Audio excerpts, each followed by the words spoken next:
Oke, jadi di video kali ini ya gue bakal sharing ke kalian gimana caranya ngelola gaji UMR. Ini datang dari challenge temen gue ya. Temen gue kemarin ngobrol-ngobrol, kita nongkrong. Di challenge gue, tim lu kalau punya gaji UMR dengan skill investasi lu bakal ngapain? Terus gue bilang, oh udah pasti lah investasi leher ke atas. Oh dia bilang, gak segampang itu ya. Jadi challenge gue terus mikir, gue harus investasi kemana, biaya hidupnya berapa. Ya gue harus mikir detail tuh, dia bikin gue mikir detail. Tapi gue gak boleh invest leher ke atas. Jadi gue kayak karakter gitu, di cap levelnya. Misalnya level gue tuh bisa level 100, karakter gue tuh cuma bisa level 2 gitu. Emang otaknya tuh misalnya goblok bawaan lahir gitu. Jadi gue gak bisa invest leher ke atas, gajinya tuh UMR terus sampai gue mati. Gue bakal ngapain untuk jadi kaya dengan otak gue yang sekarang? Nah itu pertanyaannya, seru kan? Kita langsung bahas aja. Jadi gue udah di handicap nih berarti ya, gue di handicap nih. Kalau gue main bola itu gak boleh pakai tangan tuh, satu kaki lompat-lompat gitu kan. Karena gue pasti jawabnya gini, kalau lu UMR udah fuck it, gak usah investasi. Lu investasi leher ke atas ya, ilmu dan ilmu ya. Tingkatin skill sampai 100 juta sebulan baru lu mikir invest. Itu jawaban gue. Cuman gak boleh kali ini ya. Jadi semoga bisa relate ke kalian. Kan gue, dilempar gue tengah jalan set gitu kan. Terus gue kerja UMR, nganter apa, jadi waiter gitu. Kita pakai UMR Jakarta dulu ya. Jadi kalian bisa adjust sesuai dengan apa lokasi kalian. Karena gue di Jakarta, jadi gue akan pakai UMR Jakarta. 5 juta ya kan. Gue udah mikir tuh, waduh mampus gue 5 juta. Jadi apa yang gue lakukan kalau gue punya 5 juta? Satu, udah pasti tempat tinggal, sederhana ya. Jadi gue harus tinggal di kos-kosan. Kos-kosan gue udah cari, jadi ini gue riset. Ini actually gue riset, jadi gue gak sembarang keluarin angkanya dari mulut gue. Kos-kosan itu yang masih layak menurut gue untuk gue tinggal tuh 1,5 juta ya per bulan. Itu masih oke lah, 3x3 ada ranjangnya, gue bisa ada laptop situ. Itu 1,5 juta angkanya ya. Ada kos-kosan lebih mahal, tapi karena kalau gue punya UMR, kan kalau gue UMR. Dengan otak gue sekarang, gue pasti kos-kosannya 1,5 juta. Itu gue mentok gitu. Mentok kayak 1,5 juta. Nah ini makan nih. Makan tuh realistis ya, gue budgetin 1 juta sebenarnya. Ini buat lu ada yang aneh-aneh. Menurut gue 1 juta itu a reasonable amount untuk lu bisa makan selama sebulan. Bahkan di Jakarta. 1 juta per bulan, 1,5 juta kos-kosan. Itu udah sisa 2,5 juta. Jadi dari 5 juta gaji gue sisa 2,5 juta itu. Kita harus mikir lagi karena gue UMR, most likely gue kerja, gak tahu gue jadi waiter, gue kerja di mall atau di mana gitu. Atau di kantor gitu. Tapi udah pasti gue butuh transport. Ya, transport ini ya gue budgetin 500 ribu. Menurut gue make sense ya. Ini bukan gue naik Silverbird ya gitu ya. Itu langsung habis kali 500 ribu. Ini naik angkutan umum ya. Kayak zaman dulu gue masih kerja, mungkin naik motor itu. Menurut gue 500 ribu itu adalah angka yang make sense. Satu lagi pengeluaran yang menurut gue wajib. Internet mungkin ada dari cost, tapi kan kita butuh bayar internet sendiri dan utilities yang lain gitu. Kebutuhan yang lain-lain itu gue budgetin di 200 ribu. Ini gue coba sehemat-hemat mungkin ya. Berarti dikurangin semua, kurangin transport 500 ribu ya, 200 ribu untuk utilities. Uang gue tuh basically sisa 1,8 juta. Nah dan gue kalau di posisi UMR ini gue disuruh mikir ya kan sama teman gue ini. Realistis gue gak bakal nongkrong sama siapapun gitu. Gue gak bakal peduli kalau teman gue bilang, oh kita ke restoran ini, gue enggak lah, tai lah gue makan warteg lagi gitu. Gue gak bakal kemana-mana ya. Jadi kalau kata, oh budget entertainmentnya mana? Gak ada. Ini kondisi untuk gue seorang diri ya, ini bukan keluarga. Karena gue gak bisa bayangin kalau gue berkeluarga, karena gue belum berkeluarga. Tapi kalian dapat gambaran Rafa di sini. 1,8 juta itu gak bakal gue sisin 300 ribu untuk Netflix entertainment, enggak akan ada entertainment yang gue punya. Dan ini kan in case ini gue gak boleh investasi leher ke atas. Kalau boleh leher ke atas gue pasti beli buku ya. Gue pasti beli buku yang bajakan yang 30 ribu satunya. Biar gue beli 300 ribu tuh benar-benar banyak ya. Itu pikiran gue kalau gaji UMR. Tapi balik lagi, ini gue gak boleh investasi leher ke atas. Jadi gue akan investasikan semuanya.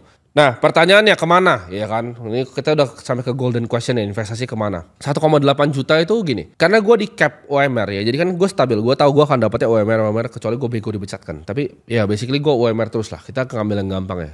Gue UMR terus. Gue gak bisa dapetin fluktuasi income. Gue gak punya income tambahan. Gue gak bisa kerjain something yang overtime dapat uang lebih. Gue gak bisa jualin skill gue gak bisa jualan barang orang lain, service orang lain gak bisa gue jualan. Gue cuma bisa kerja yang sama gitu. Gue itu udah pasti 100% ambil investasi yang paling agresif yang bisa gue ambil. Balik lagi, ini bukan buat lu. Ini cara gue ngatur gaji UMR. Ya, jadi ini kalau punya ilmu kayak gue bakal ngapain. Kenapa? Karena gue dapat kestabilan dari pekerjaan gue. Gue tahu at least gue bisa makan kalau gue spendnya cuma 1,8 juta. Paham gak sih? Gue mau ngasih kalian yang realistis. Kalau gue pribadi itu bakal gue trading secara agresif ya. Mungkin gue main options, gue main derivative market. Cuman itu kalian, gue yakin itu gak applicable ke kalian ya. Tapi gue akan cari strategi paling agresif untuk kembangin uang gue ini. Kalau income-nya di atas gak bisa nambah. Jadi apakah gue akan punya dana darurat? Tidak ya. Tidak. Gue akan fokus untuk gue bisa kerja, dapat gaji, terus gue makan. Gue gak akan punya dana darurat. Gue gak akan beli asuransi, ya. Gue gak akan beli yang piramida bawah yang kayak orang-orang biasa. Karena gue di challenge gitu, apa yang gue lakukan untuk bisa jadi kaya. Jadi udah pasti kalau income-nya tuh stabil, investasi harus agresif. Kalau kalian pengusaha income-nya naik turun, nah cari yang lebih stabil justru investasinya. Paham gak sih?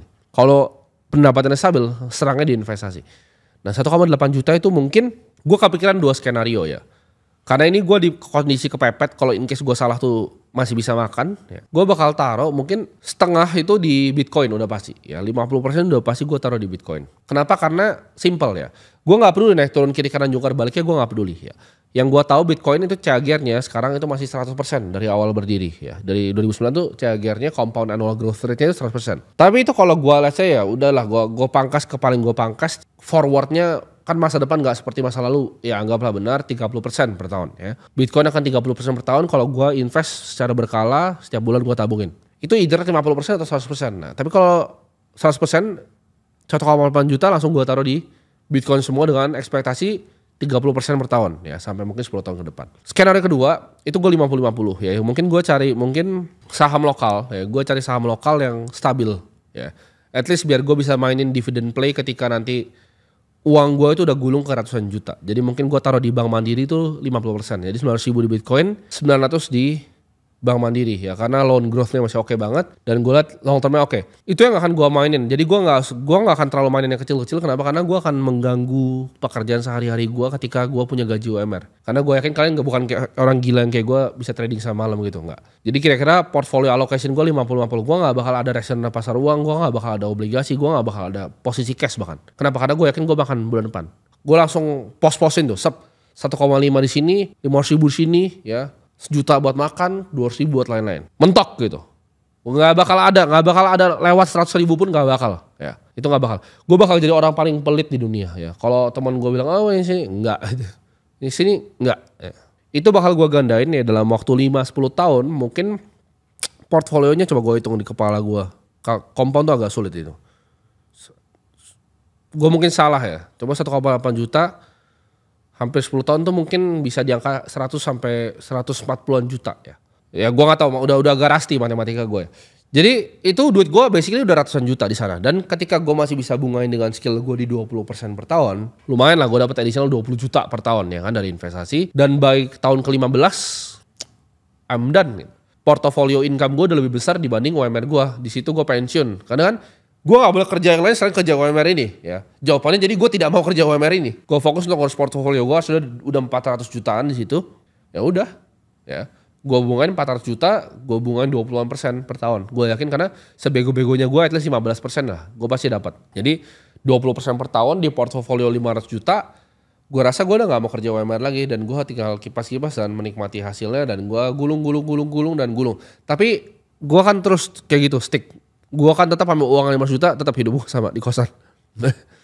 Karena gue akan gulung sampai mungkin di miliaran baru gue mungkin pindah ke apartemen yang sedikit lebih bagus lah. Jadi gue kalau UMR gue akan jadi split itu dan sekonsisten itu dan selama itu. Semoga bermanfaat ke kalian. Jadi buat kalian yang punya UMR ya kalau mau ngikut gue silahkan. Tapi itu the best I can think of gitu. Ini strategi terbaik yang gue bisa pikir. Kalau lu mau pakai gaya lu sendiri nabung di deposito ya silahkan.